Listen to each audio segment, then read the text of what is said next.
के बाद हम इसकी डेफिनेशन वगैरह आपको बताएंगे। इंटरफेरेंस ऑफ लाइट में क्या होता है कि मान लीजिए ऐसे यहाँ पर कोई वेव प्रोसीड कर रही है, ठीक है। अब इसी में एक सेकेंड वेव आ रही है,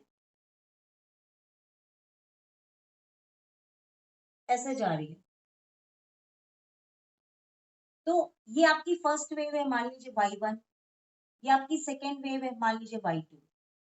तो ये दोनों में आपस में जब इकट्ठा एक साथ इनका जो इफेक्ट आता है, तो ये देखा गया ये ऐसे करके आ रहा है, मान लीजिए। सो this is the resultant of the two waves.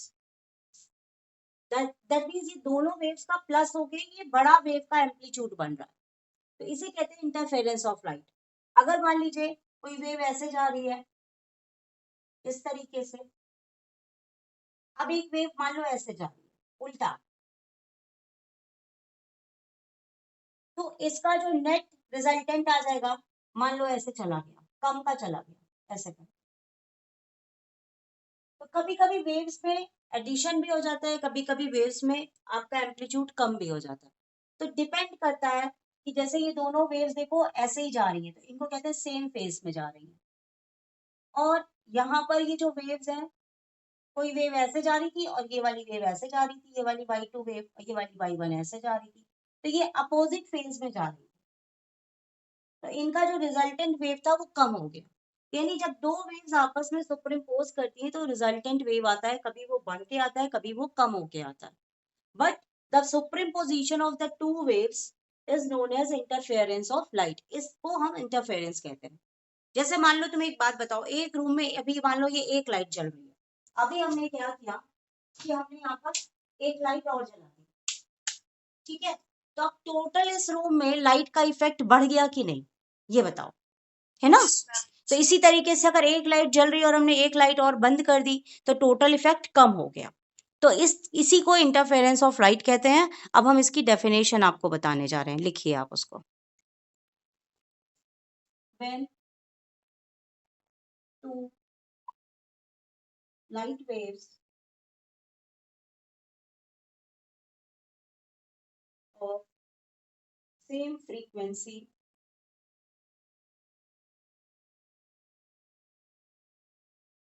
having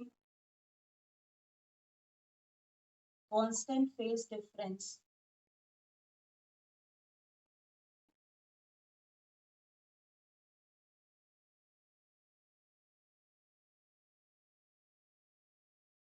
traveling in same direction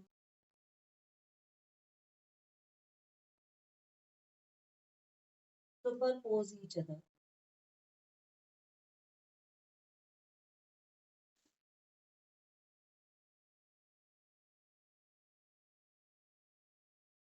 The intensity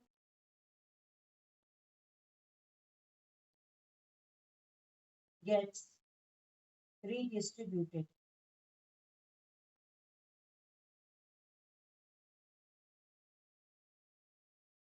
It becomes maximum at some point and minimum at other. This phenomena is called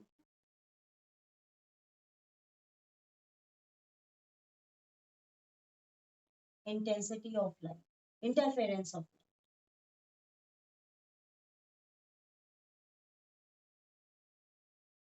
So this is the proper definition of interference of light.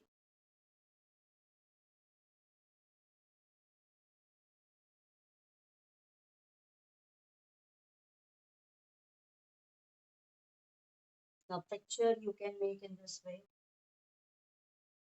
For example, there is a source S.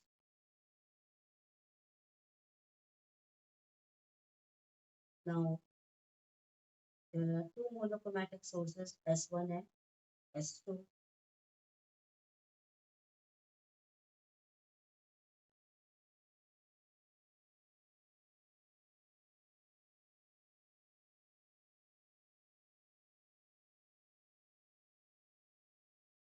इससे इस तरह से wave निकल रही है, इससे dark बन रहा है, और ऐसे करके यहाँ पर स्क्रीन पर आ गया है। ठीक है, तो जहां पर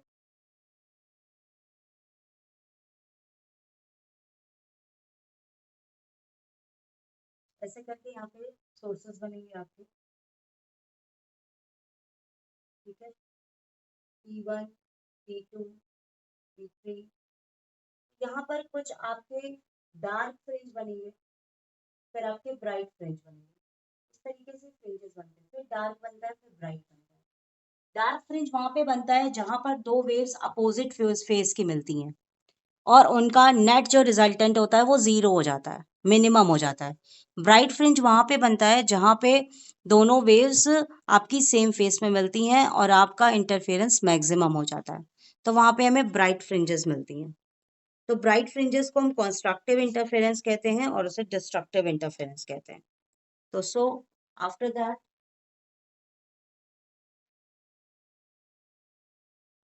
write the expression regarding that. Firstly, write two things. There are two types of interference. First one, constructive interference.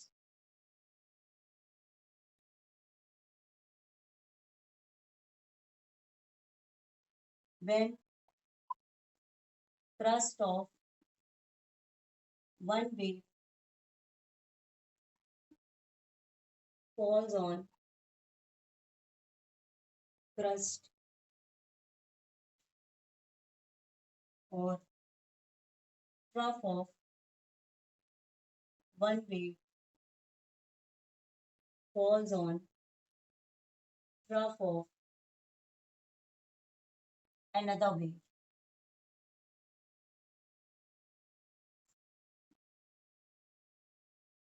Then amplitude of two waves gets added, and it is constructive interference.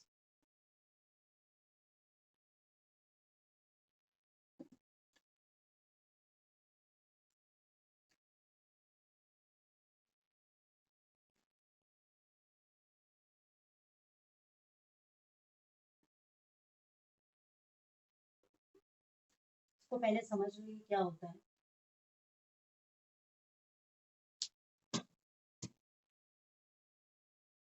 ये हमारी wave है, ऐसे करके wave को हम graphically represent करते हैं। यहां से यहां तक वेव का एम्पलीट्यूड कहलाता है, इसको कहते हैं एम्पलीट्यूड। और भी चीजें होती हैं, I am not going to explain you this, I expected that you have read in SHM, simple harmonic motion. तो ये एम्पलीट्यूड होता है, तो इधर भी एम्पलीट्यूड होता है, इधर भी होता है, इधर भी। अगर इस तरफ मान लो ये एम्पलीट्यूड जा रहा है, मान लो ये प्लस ए है, तो इधर भी उतना ही एम्पलीट्यूड जाएगा माइनस ए। ठीक है, मान लो कोई एक वेव है, और ये जो ऊपर वाले पॉइंट होते हैं इनको बोलते हैं क्रस्ट, और ये जो नीचे वाले पॉइंट होते हैं इनको बोलते हैं ट्रफ। ठीक है, तो हमारा ये है कि जब किसी वेव का क्रस्ट किसी दूसरी वेव के क्रस्ट पर पड़ता है, यानी अगर ये हमारी पहली वेव जा रही है, दूसरी वेव भी इसी के क्रस्ट से ही ऐसे जा रही है, मान लो ऐसे करके जा रही है ऐसे, और अब यहाँ पर आ जाओ, तो ट्रफ के साथ ट्रफ, मान लो नीचे तक चला गया क्योंकि इससे बड़ी, फिर ये क्रस्ट के साथ क्रस्ट। तो जब क्रस्ट के साथ क्रस्ट और ट्रफ के साथ ट्रफ मीट करता है, तो मेरी यहाँ पे कॉन्स्ट्रक्टिव इंटरफेरेंस मिलती है। जब हमें कॉन्स्ट्रक्टिव इंटरफेरेंस मिलता है, तो हमें जो फ्रिंज मिलती है वो ब्राइट फ्रिंज होती है, यानी वहां पर वो चमकता हुआ दिखाई देता है। ठीक है, अब इसका मैथमेटिकल एक्सप्रेशन क्या होता है कॉन्स्ट्रक्टिव इंटरफेरेंस का, वो मैं आपको बताऊंगा। Have you noted? Have you noted? Yes, ma'am. Okay. Now write the expression.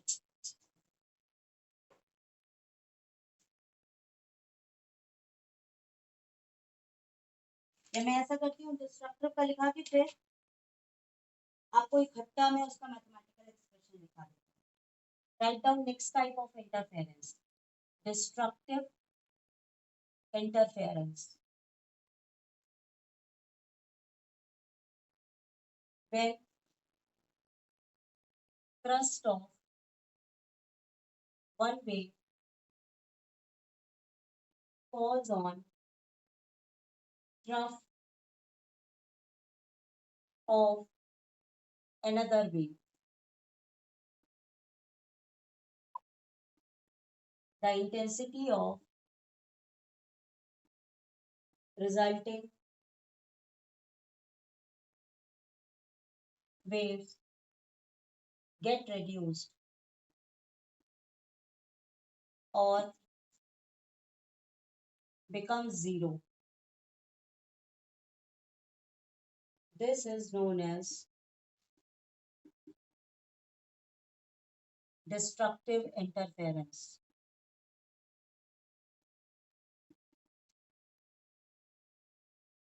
And we get dark fringe.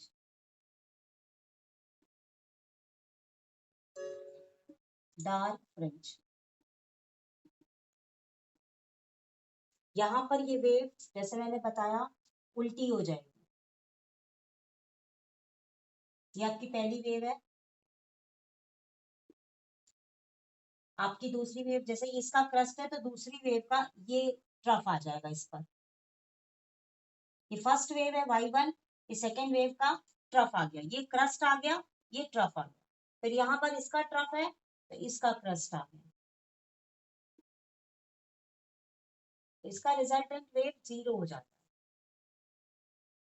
तो this is the pattern for destructive interference. और यहाँ पर हमको डार्क फ्रिंज मिलता है और इंटेंसिटी हमारी मिनिमम हो जाती है या intensity becomes 0। Okay, this is all known as interference of light. Now I am giving you mathematical expression regarding the intensity of the interference of light.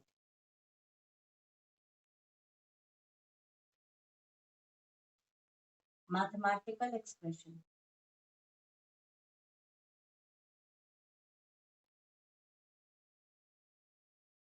for intensity of interference of light.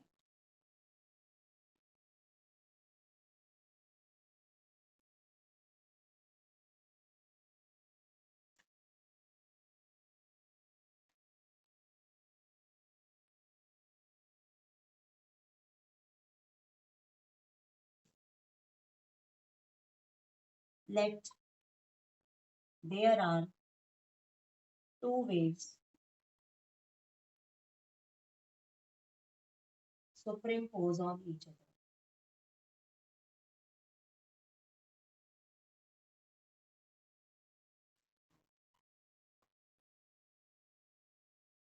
Then मान लो मेरी पहली wave को हम denote कर रहे हैं A1 sign omega T, दूसरी wave है A2 sine omega T plus pi.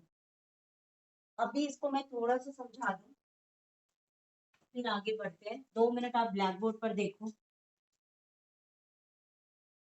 ये आपका वेव है, ठीक है, ये ऐसा वेव है।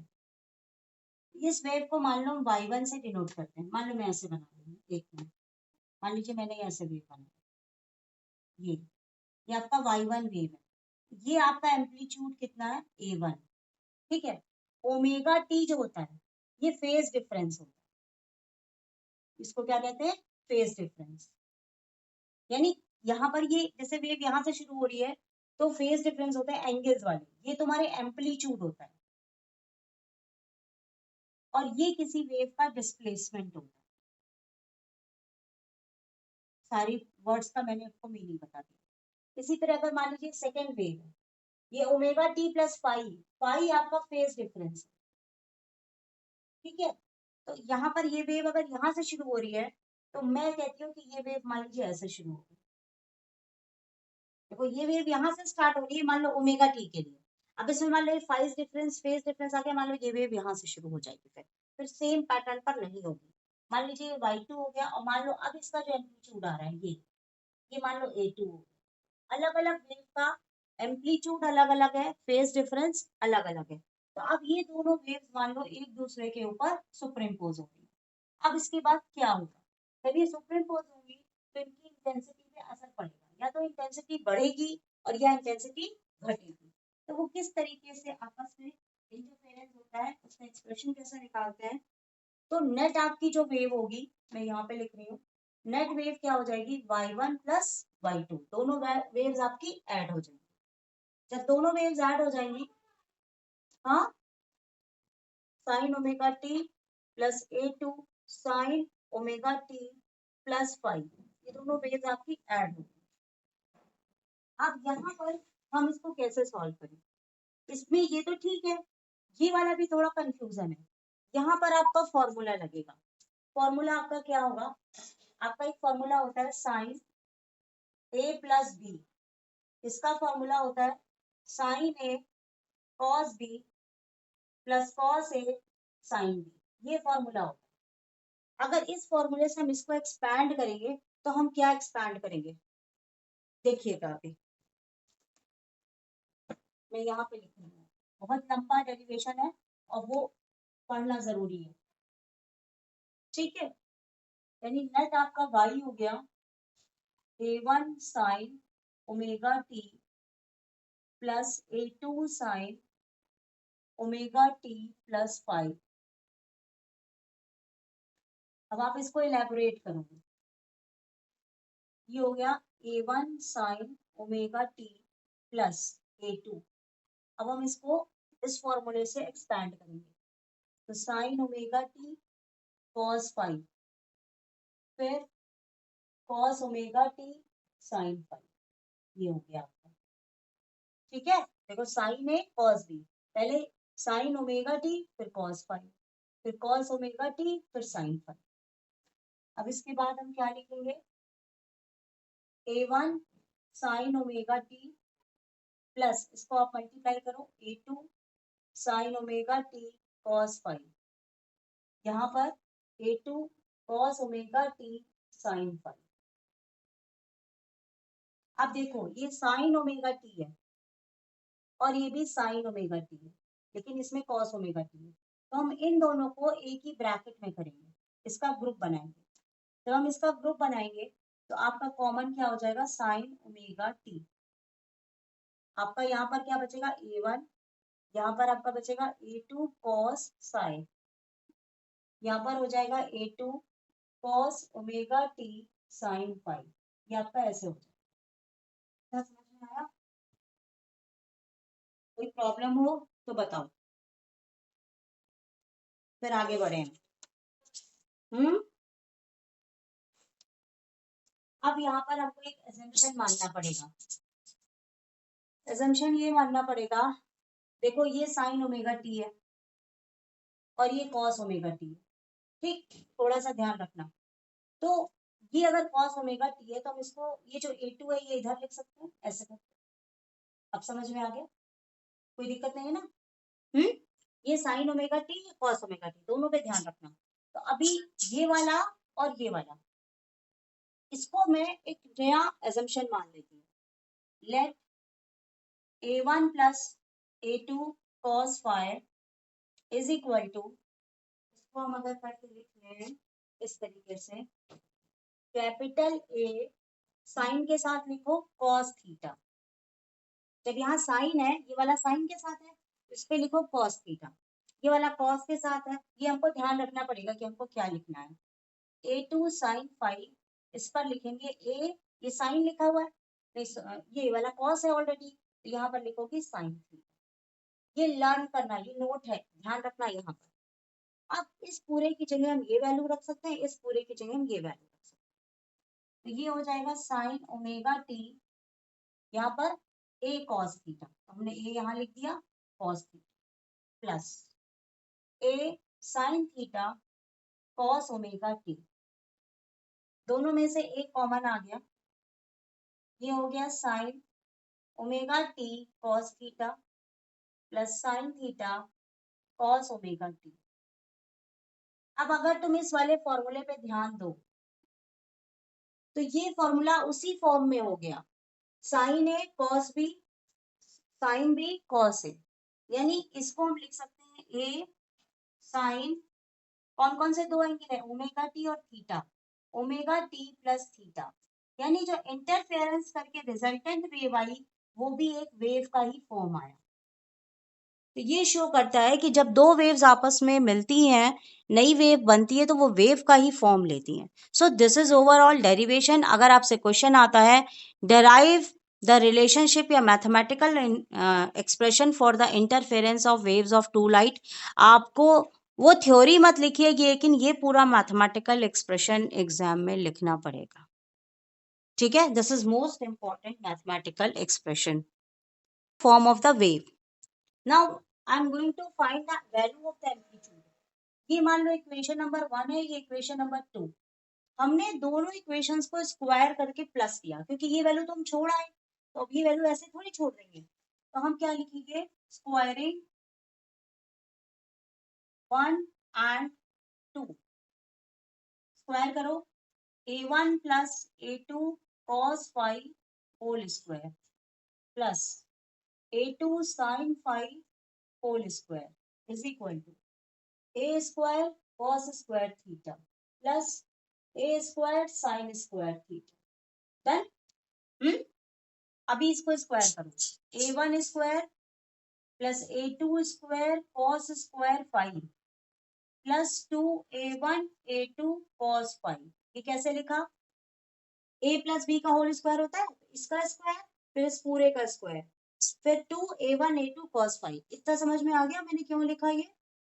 हम्म।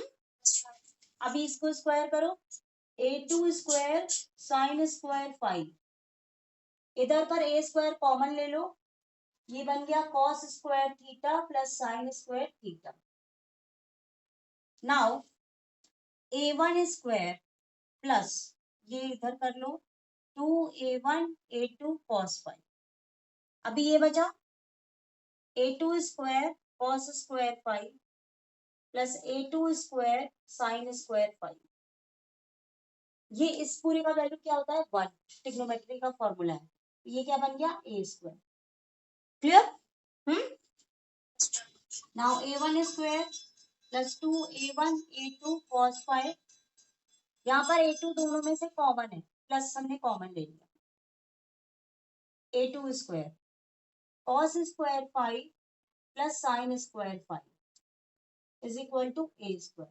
इस पूरे की वैल्यू फिर से 1, ये क्या बन गया, A one square plus two A one A two cos five plus A two square is equal to A square. So this is very important relationship. किसकी रिलेशनशिप है, ये एक पहली वेव का एम्पलीट्यूड, ये दूसरी वेव का एम्पलीट्यूड और ये रिजल्टेंट वेव का एम्पलीट्यूड, कि जो नई वेव बनेगी उसका एम्पलीट्यूड क्या होगा वो हम इस फॉर्मूले से निकालते हैं।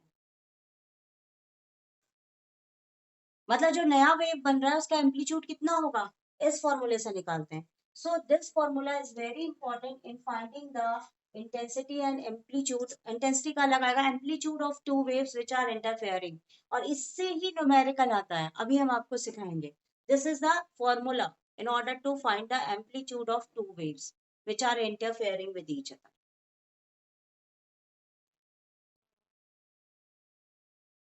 A1 और A2 है। इंटेंसिटी बताने के पहले मैं इसी एम्पलीट्यूड का एक न्यूमेरिकल आपको बताऊंगी जिससे आपको ये समझ में आ जाए, तब मैं उसके बाद आपको इंटेंसिटी बताऊंगी। चलिए न्यूमेरिकल देखिए, two monochromatic waves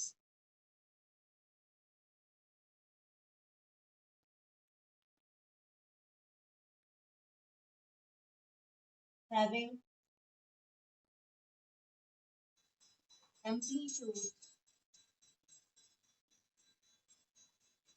A and 2A having phase difference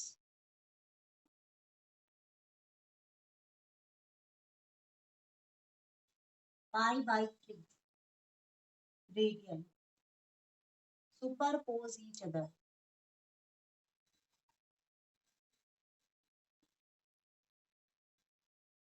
Find resultant wave.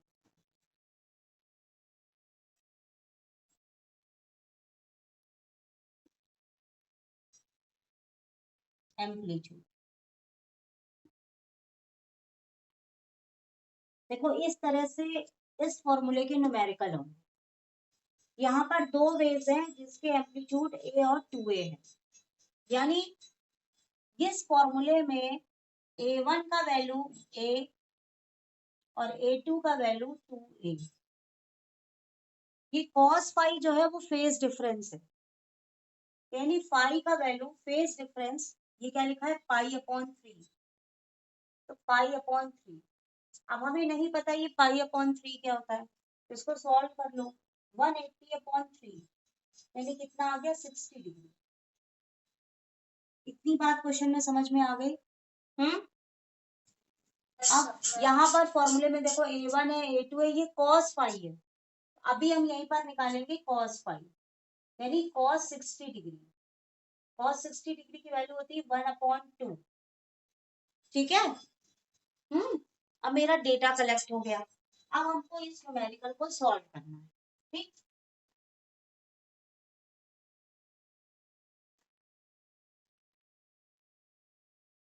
देखो हमको ये एम्पलीट्यूड निकालना है। a1 स्क्वायर, a1 की वैल्यू कितनी है a स्क्वायर। इसी तरह से a2 की वैल्यू कितनी है 2a स्क्वायर। यहाँ पर 2, फिर से a1 की जगह a, a2 की जगह 2a, cos फाई की जगह 1/2। आपको समझ में आ गया कैसे होते हैं क्वेश्चंस? अभी हम इसको बहुत आराम से सॉल्व कर लेंगे। इस तरह से हम एम्पलीट्यूड निकालते हैं। a स्क्वायर 4a स्क्वायर, ये 2 और 2 कैंसिल हो गया, plus 2a square. Now we add up all of them, 4 2 6 1 7a square.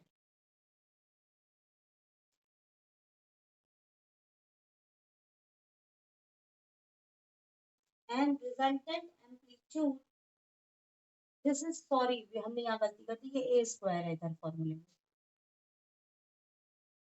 तो रिजल्टेंट एम्पलीट्यूड ये a स्क्वायर है, तो a का वैल्यू जो रिजल्टेंट एम्पलीट्यूड है, दोनों में a है तो r यहाँ लिख लो रिजल्टेंट के लिए।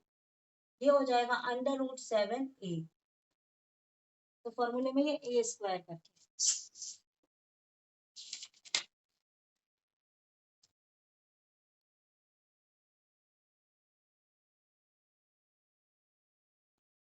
अब मान लीजिए एक क्वेश्चन मैं और दे रही हूँ आपको इसी पर एम्पलीट्यूड पर, जिससे आपको समझ में आ जाए।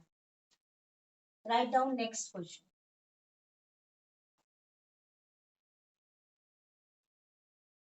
If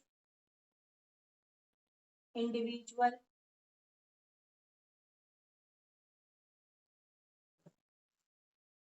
amplitudes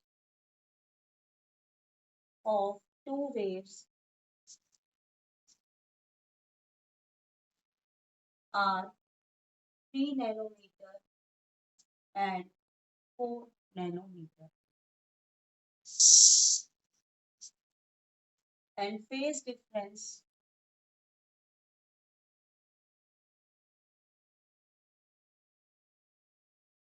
between them is π/2. Find resultant amplitude.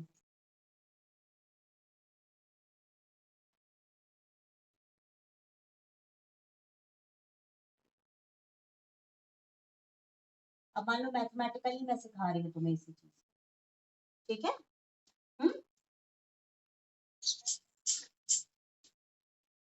अगर वो थ्योरी का क्वेश्चन आएगा तो उस तरह से पूरा लिखा जाएगा, ठीक है? अब यहाँ पर देखो दो वेव्स हैं, 3 नैनोमीटर 4 नैनोमीटर, यानी a1 का वैल्यू 3, a2 का वैल्यू 4, पाई का वैल्यू π/2।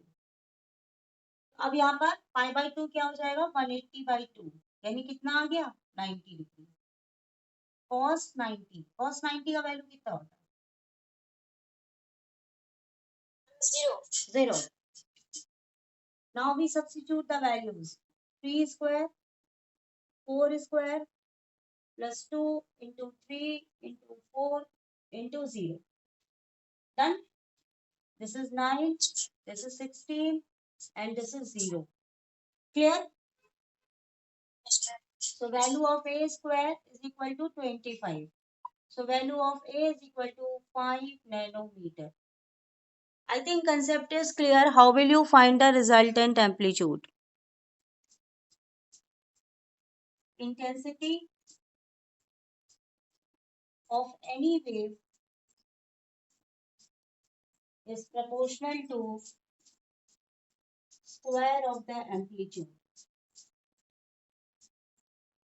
किसी भी वेव की जो इंटेंसिटी होती है वो एम्पलीट्यूड के स्क्वायर पे डिपेंड करती है। ये एक वो है एक्सपेरिमेंटल वैल्यू है, तो इंटेंसिटी को हम आई से डिनोट करते हैं एंड ये प्रोपोर्शन हटाने के लिए हमने यहाँ के लगाया और एम्पलीट्यूड का स्क्वायर, तो ये फॉर्मूला बना। मैंने इसको क्यों नहीं रख दिया कि अब हम इस फॉर्मूले को यहाँ पे रखें, ठीक है। अगर हम इस फॉर्मूले को यहाँ पे रखते हैं तो ये फॉर्मूला क्या बनकर आएगा,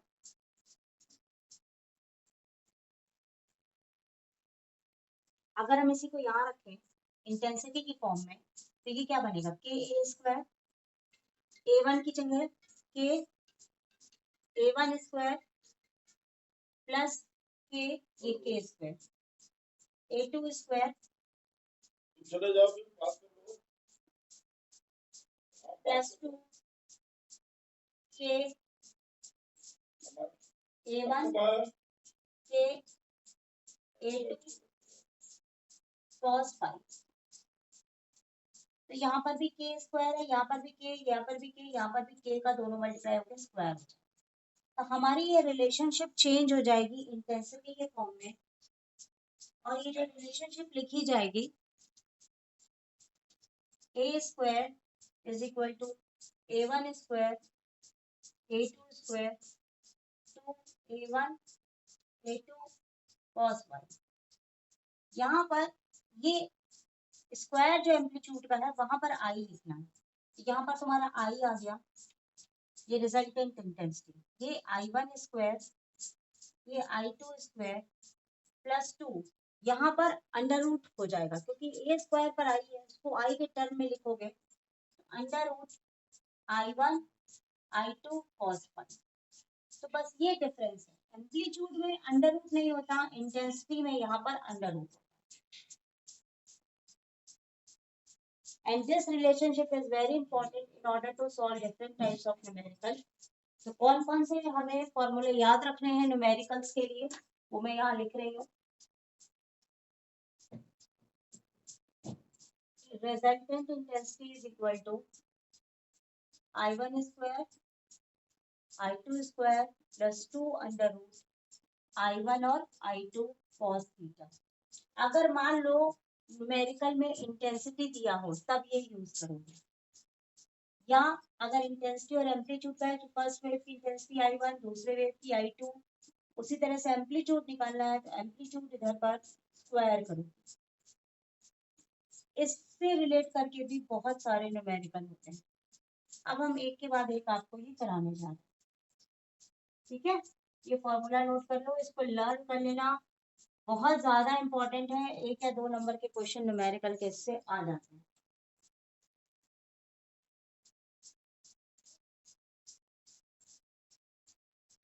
Now write down the numerical.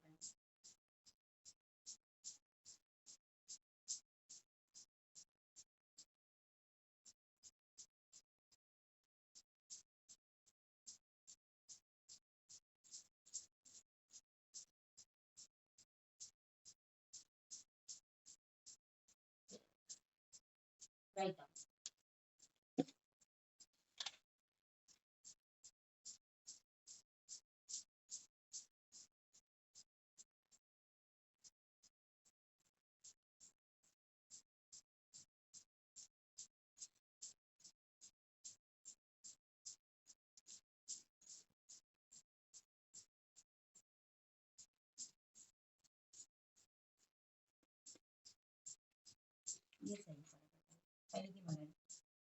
Numerical number 1, first, 2 sources of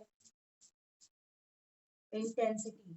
अब न्यूमेरिकल में इंटेंसिटी लिखा रहेगा, ध्यान रखना इस बात का। I and 4I are used in interference.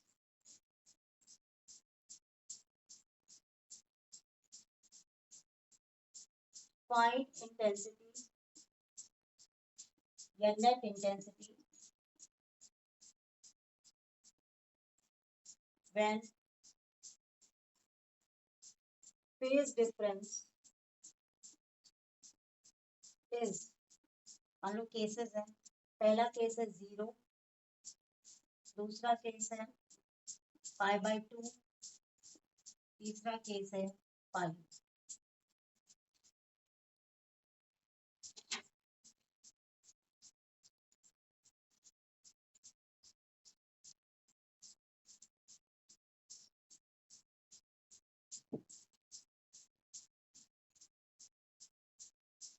अब इसको हम कैसे करेंगे, यहाँ देखो ये इंटेंसिटी लिखा है I एंड 4I, यहाँ से क्या समझ में आया कि I1 की वैल्यू क्या है I, I2 की वैल्यू क्या है 4I, ठीक है।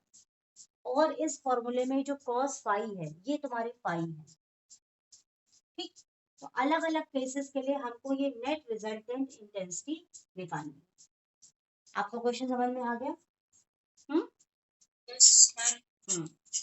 अब हम इसको शुरू करते हैं।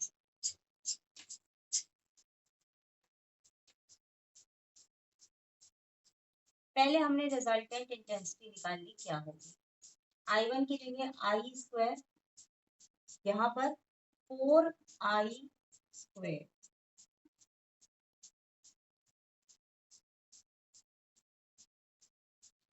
सॉरी हमने गलत लिख दिया है, ये स्क्वायर में होगा,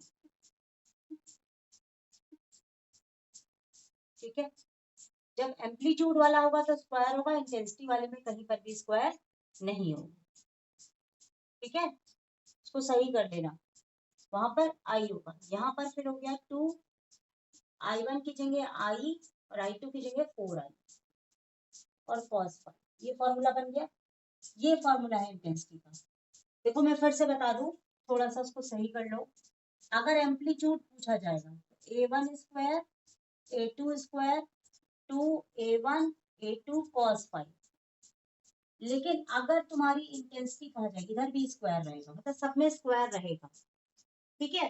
लेकिन इंटेंसिटी कह दिया जाएगा तो कहीं पर भी कोई स्क्वायर नहीं है, और यहाँ पर स्क्वायर नहीं था तो ये अंडर रूट हो। ये दोनों मेन फॉर्मूले हैं, एक ये फॉर्मूला है और एक ये फॉर्मूला है। ऐसे स्क्वायर बना लो उसको कॉपी में, ये एम्पलीट्यूड के लिए है, ये इंटेंसिटी के लिए। चलिए अब शुरू करते हैं। अब यहाँ पर अगर सॉल्व करोगी तो I प्लस I क्या हो गया 5Y प्लस 2, ये दोनों I है, तो ये क्या बनेगा √4I² बनेगा। √4I² को हमने बाहर ले लेंगे तो 2I आ जाएगा, इसका अंडर रूट से बाहर निकल के 4I² का, है ना, 2 × 2 × I × I, इसमें से कॉमन ले लोगे तो 2I आ जाएगा ना बाहर, ठीक है। अच्छा हाँ, और ये क्या हो जाएगा cos फाई, ये हो गया 5I plus 4I cos phi, ये बन गया फॉर्मूला नेट इंटेंसिटी के लिए, क्लियर। अब अलग अलग ये फेसेस हैं, ये अलग अलग फाई की वैल्यू हैं और हमको इनके अलग अलग आंसर निकालने हैं। अब ये 0 लिखा है, यानी पहला केस है फाई की वैल्यू 0, तो cos 0 की वैल्यू कितनी होती है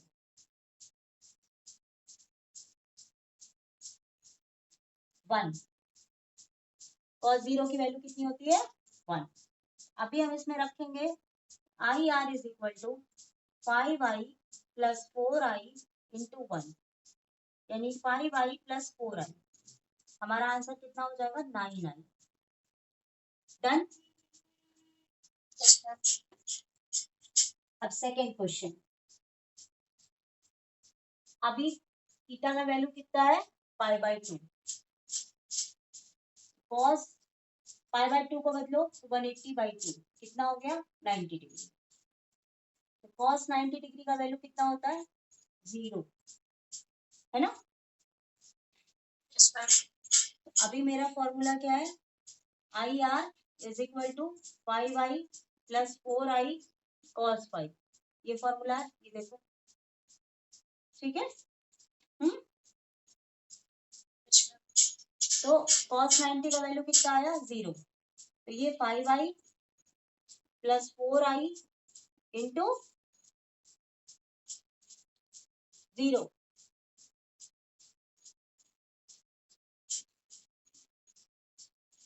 क्लियर।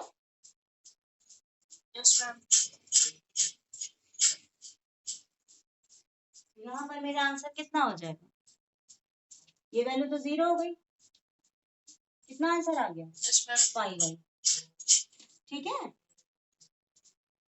अब हमारा थीटा का वैल्यू कितना है पाई, पाई मतलब क्या होता है 180, तो cos 180 की वैल्यू होती है याद कर लेना -1।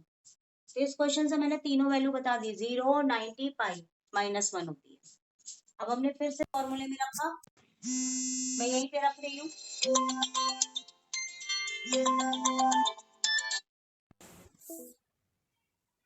पर इस वैल्यू को हम रखते हैं, तो ये वैल्यू कैसे हो जाएगा, intensity is equal to 5i plus 4i into -1, ठीक है।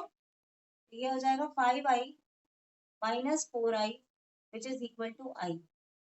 आंसर तीनों केस में अलग अलग आ गए, यहाँ पर कितना आया था 9i, यहाँ पर 5i और यहाँ पर i। तो इंटेंसिटी के न्यूमेरिकल और एम्पलीट्यूड के न्यूमेरिकल में डिफरेंस होता है। Now we have a numerical, इसको बहुत ध्यान से देखो कि दो कोहेरेंट मोनोक्रोमेटिक लाइट्स हैं, एक की इंटेंसिटी i है, एक की इंटेंसिटी 4i है। तो जो नेट इंटेंसिटी आएगी, तो मैक्सिमम इंटेंसिटी निकालो और मिनिमम इंटेंसिटी निकालो।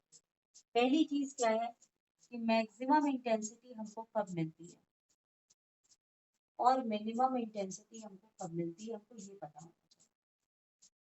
मैक्सिमम इंटेंसिटी मिलती है जब फेज डिफरेंस हमारा 0 होता है, और मिनिमम इंटेंसिटी मिलती है जब फेज डिफरेंस हमारा 180 डिग्री मतलब पाई। लर्न कर लेना ऐसा क्यों है, क्योंकि cos 0 की वैल्यू 1 होती है और cos 180 की वैल्यू -1, इसीलिए इसको मैक्सिमम और मिनिमम पॉइंट बोलते हैं।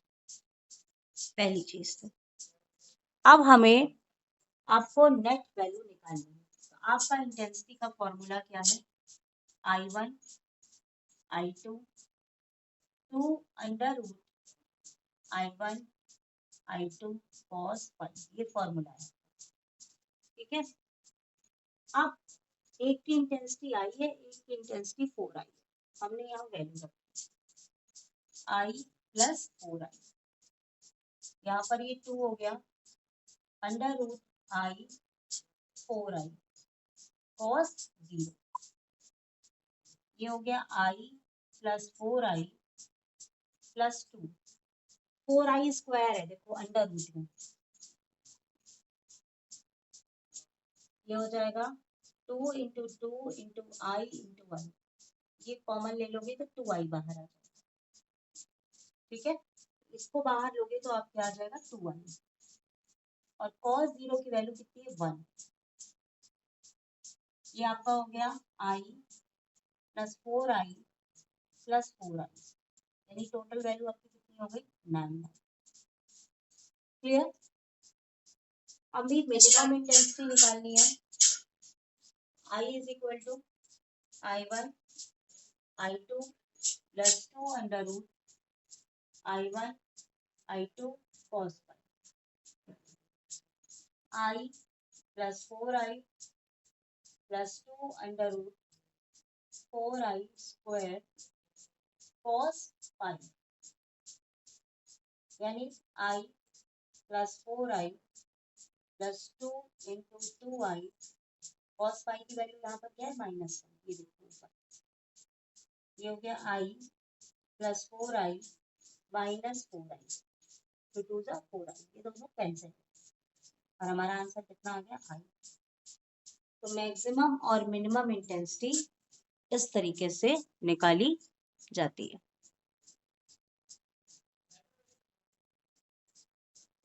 हमें यहाँ पर एम्पलीट्यूड के साथ दे दिया जाए, ये यहाँ पर ये ध्यान करो कि ये आई जो है ये इंटेंसिटी है और ए जो है A1 A2 ये तुम्हारा एम्पलीट्यूड है।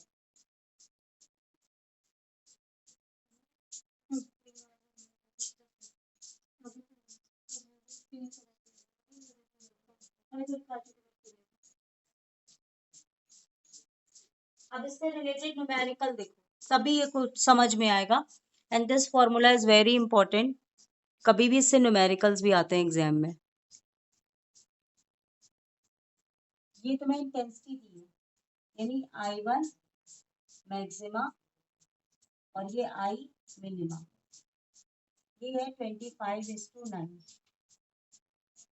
हमारे पास रिलेशन क्या है, A1 plus A2 upon A1 minus A2 whole square. अब हम इसमें से हमें A1 A2 का निकालना, हम क्या करेंगे A2 से डिवाइड कर देंगे। तो अगर हम A2 से डिवाइड करेंगे तो A1 upon A2 plus A2 upon A2 whole square. यहाँ पर भी A1 upon A2 minus A2 upon A2 whole square. जब यहाँ हम A2 से डिवाइड कर रहे हैं तो A2 से यहाँ मल्टीप्लाई भी करेंगे, लेकिन ये स्क्वायर है तो A2 square upon A2 square, ये दोनों मेरे कट गए और ये मेरा क्या बन जाएगा 25/9 is equal to A1 upon A2 minus 1 whole square, यहाँ पर sorry plus 1, A1 upon A2 minus 1 whole square, ये बनेगा। अब देखो क्या करना है, बहुत ध्यान देना है, बहुत बहुत टेढ़ा क्वेश्चन रहता है ये मेरा। अगर हम कह दें by chance A1 upon A2 को मैं मान लो T मान लो, ठीक, ये मेरा फॉर्मूला क्या बन जाएगा 25/9 R plus 1 upon sorry P plus 1 upon P minus 1 whole square, ये बना। हमने A1 अपॉन A2 को P मान लिया, ये स्क्वायर को हम अगर हटाएंगे तो ये इसका हाफ कर दूंगी 5/3, ये हो गया P plus 1 upon P minus 1। कोई प्रॉब्लम बोलो, इधर स्क्वायर था इसका अंडर रूट कर दूंगी 5/3, तो स्क्वायर हट जाएगा। हाँ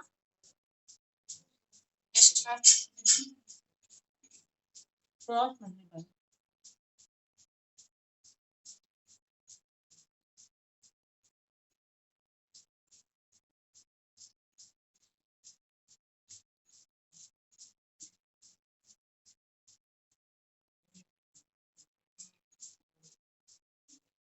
करेक्ट।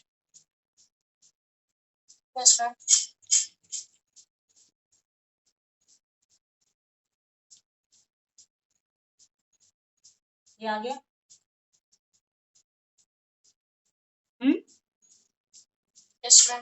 तो ये P का वैल्यू क्या था A1 अपॉन A2 और ये कितना आया 4, तो 4:1, ये आंसर।